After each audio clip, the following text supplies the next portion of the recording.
Super great and fun responses to both shows earlier today, and all one of you said I should keep doing the shirts. Uh, but I wasn't really taking an honest poll because I was going to do them anyway until winter. And you may remember last winter, it's just too cold to do these short sleeve shirts. All right, let's see. Number one, we have to go to where Randy made an error. Now, I do make them from time to time. I can't keep all of these numbers and all these names and all this stuff in my head. I try to write it all down. But in this particular case, I said that silver might have been near all-time highs around 128 or 130, I think I might have said. Well, no. There shouldn't have been 100 in front of that. Around 30. Well, it's around 28 and change last time I looked, but we'll check on that later. Anyway, sorry for that error. Okay, as almost everybody that listens here knows, I have brought hundreds, maybe over 1,000 products to market in my 50 plus years of professional life. I have been in a business as an importer almost that entire time since I was 23 years old. My first real job, 23 years old. My first real professional job was importing padlocks from Germany for somebody that I was employed by. I did that for a few years before I went into business for myself. While I was also a manufacturer for 29 of those years, I manufactured plastic products but at the same time, I was also purchasing products from US manufacturers, but also from China almost the day it became possible, from Taiwan, from Mexico, from Germany, from Spain, and from Israel.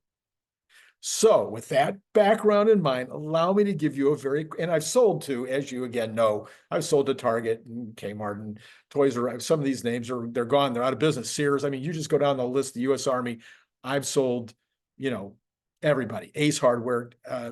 If you can think of the retailer, I've probably sold them. Grocery stores, drugstores, goes on and on. All right. So allow me to give just a quick primer on how tariffs impact various points along the supply chain. You're going to hear this argument forever, I guess now, that Trump's idea to increase tariffs is going, in order to, and to eliminate income taxes as a result, is going to destroy the world economy and raise prices, and inflation will go crazy in the United States. And then on the other side of the coin, people are saying, oh, no. Anyway, but I don't think 99% of them don't have a clue what they're talking about. Okay. Now you'll know. You'll be able to have this argument sincerely. It's not hard. I think you'll be able to remember everything I'm going to say. I don't think it's going to be hard, but let me know in the comments below if there's something you're still concerned about. Many elements go into how you determine the landed cost of an imported product. You're always, as a manufacturer or an importer's in the place of a manufacturer. As an importer, you are looking for your final landed cost, the cost that it is on the floor, ready to go, ready for you to ship out to your first level customer, whether that's a distributor, whether that's a retailer, whether that's an end user, whoever that happens to be. Okay, so what is your landed cost? So when you're an importer, you have the raw cost of the product that you're paying the manufacturer in whatever country it is. You have the packaging, and that might be in a completely different place, and you have to ship the product from one place to another to get it packaged.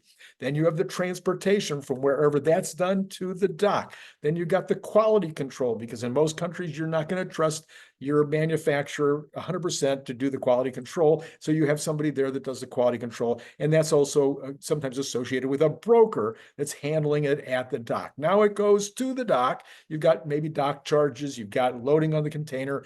A lot of times that's all included in the container cost, but you have the container cost, whatever it's going to cost you from the time when it goes onto that ship or into that container and onto the ship to where it comes off at the other end and is sitting in the yard at the other end in, say, Long Beach or in New York or down in New Orleans, a lot of different places that we brought them in from time to time. Okay. So then once you've got it there, now you've got to unload it. That might be a separate cost. You've got to bring it from the dock to your location, which might be local, like mine was, or you might be in the middle of the country. You got to train it halfway across the country or whatever.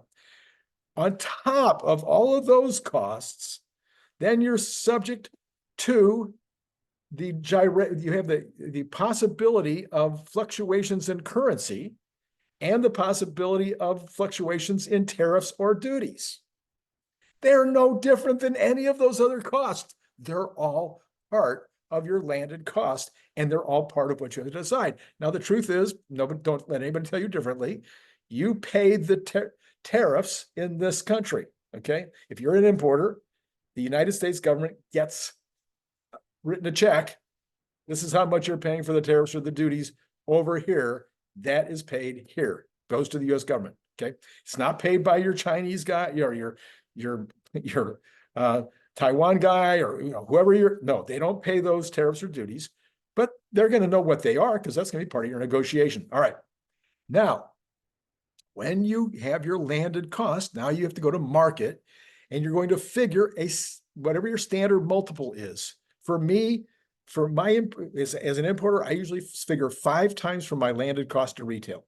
Okay, maybe you're going to sell it to a wholesaler. The wholesaler sells it to the retailer sells it to the consumer, or maybe you're selling it direct on what do you call it? Yeah, what's it called anyway? Amazon. You're selling it direct on Amazon, but you're paying Amazon a cost. You're paying a freight cost because everything's free freight on Amazon. So you figure all those costs, and generally speaking, that's what I've found is on things that are under 20 bucks, under 30 bucks, you got to have a 5 times multiple. Whatever that multiple is, though, there's the number. Okay. Whatever your multiple is, that's how you do business. Okay. So now you look at that multiple and you say, okay, it's cost me $20 landed. I can sell it for 100 bucks. You go out and you decide, can I? Okay. Before you buy the first batch, can I sell it for $100? So you talk to your buyers, you go into the stores and you see what other things are selling for. Will it get 100 bucks or not? Okay, well, yeah, okay, I think it'll get 100 bucks. And so then you take your shot, you go out, you start to take orders. People tell you, nope, not going to get 100 bucks. There's no way I can already buy this. Oh, I got to lower my price. Or maybe, you're kind of underselling here. I think you could get more than that for it. But let's just assume that after all your negotiation, everything else, you decide 100 bucks is the number, just to make it easy on this example. So now you put it out there for $100. Now it doesn't matter what changes. So your manufacturer could say, look, my costs have gone up, my labor's gone up, whatever's gone up, I got to charge you more. And so it costs you $5 more. It's $25 or it's $21, it's $22. Okay. Your freight could be more inside that country. Your container, for years, they cost $1,700, $2,000 for a 40-footers from China to LA. Right now, they're like $9,000. Well, that makes a big difference, okay? It could be that there's a higher cost of freight coming from the dock to your location. So many different things can change along the way, but one of those could be duties and tariffs, all right? Oh, and of course, the cost of money, the variation of money between the two places. As those change, somebody's going to eat that difference. If you're paying in dollars, then maybe your manufacturer is the one that's getting screwed every time the dollar gets stronger, weaker. I always have to figure it out. Okay, so, but currency fluctuations, we dealt with that way more than we dealt with tariffs and duties as a problem. All right. So let's say that the tariff comes in and the tariff is 10%. So now you're going to have to pay $22 for that item. Now you got to sell it for 110. Well, if you could have sold it for 110, you would have sold it for 110, right? Nothing changed. I mean, just because you bought it for 20 and you found out, and your markup is normally 5 times and it's okay to be out at $100. As you test the market, you find out, wow, I could really get 110 for it. You would have. There's no reason not to. So just because the tariff comes in doesn't mean you can get $110 for it now. Does that make sense? I hope that's the trickiest part.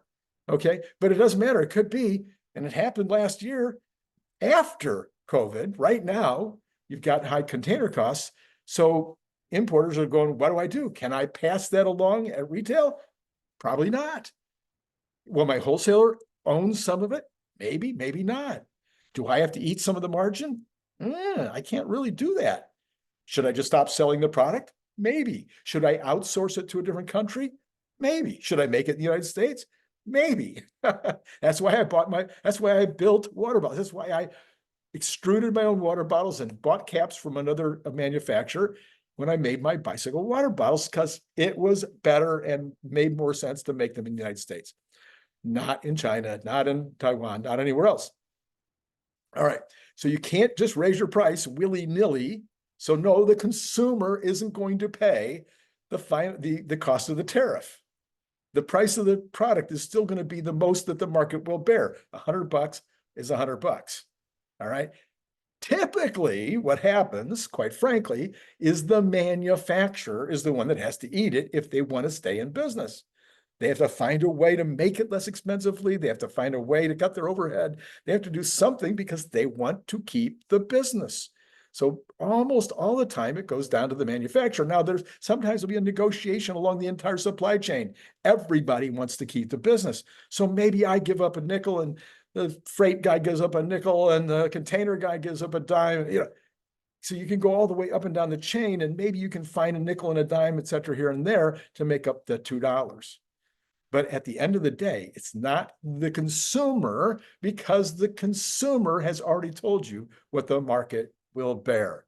All right, so now you can go out among your friends, and when they're telling you, oh yeah, consumers, inflation will go crazy because of this idea. No, it's just not true. I hope that helps. Let me know in the comments below if you think I'm wrong. I've only done this for 55 years. Yeah, well, 54 years since I started with ABUS, ABUS security locks made in Germany, ABUS locks made in Germany, importing from Germany and dealing with mostly currency fluctuations at that time, but we did have tariffs and duties as well. All right.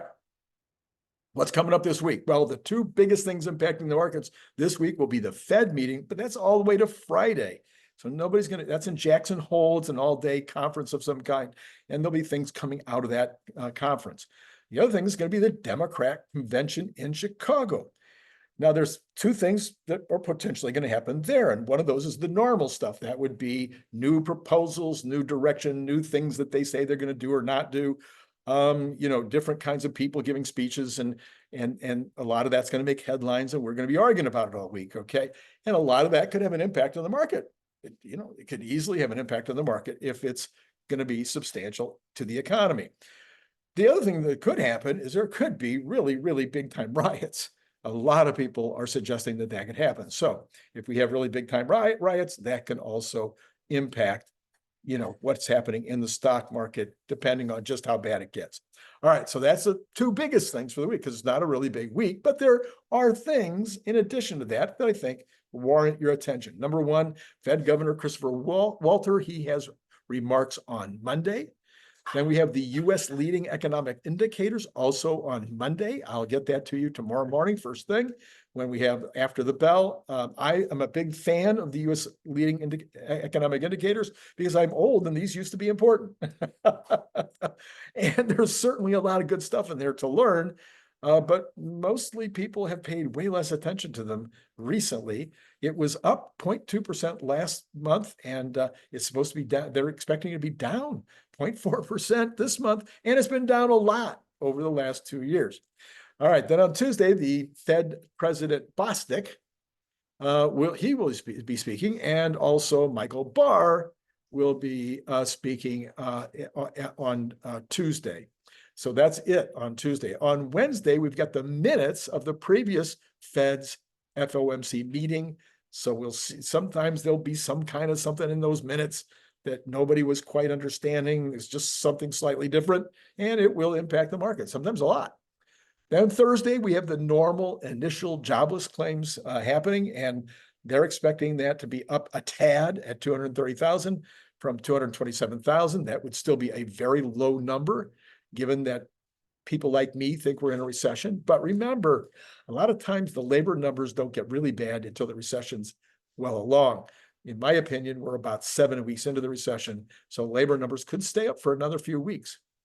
We've got S&P Flash U.S. Services PMI. That will be on Thursday, as well as manufacturing PMI. That's Purchasing Managers Index. So the purchasing managers are letting us know what they think is coming. Now, last month, the services was at 55, which is a good number, but the manufacturing was underwater at 49.6. And the pundits who are asked what they think is going to happen this month are giving us no answer.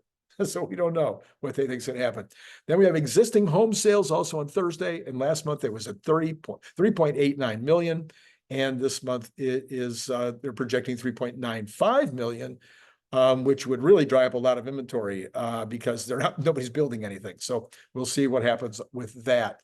Friday, again, we have Fed Chair Jerome Powell giving a speech at Jackson Hole. And that is, like I say, probably the biggest deal that people will be paying attention to all week, in addition, of course, to the jobs numbers on Thursday. You also have new home sales on Friday. That last month was 617, and they think that goes up as well. I guess were mortgages coming down? No, mortgages hadn't come down yet. So they're saying going up to 625, which is still a really low number. We'll see what happens there. In terms of earnings, you got Lowe's. And of course, you know what I think about Lowe's. Home Depot is way more important, but Lowe's, they'll either confirm what Home Depot said in terms of the consumers putting their hands, holding their wallets really tightly in their pockets. And Target also comes out. And of course, Target would be more along the lines of Walmart, saying, well, yeah, we're doing okay because the consumers are going down market. You'll see what happens with those two reports. All right, what about the markets right now? Where are we sitting? All right, let's start with those bonds as usual. We've got the 10-year up 1.7%. So it's actually up as we go in the pre-market right now. The 2-year also up 1.9. That is now a 17 basis point split again. After being slightly reverted, it has now gone all the way back to a 17% split. And we've got the 2-month at 5.289, up 0.5 of a basis point.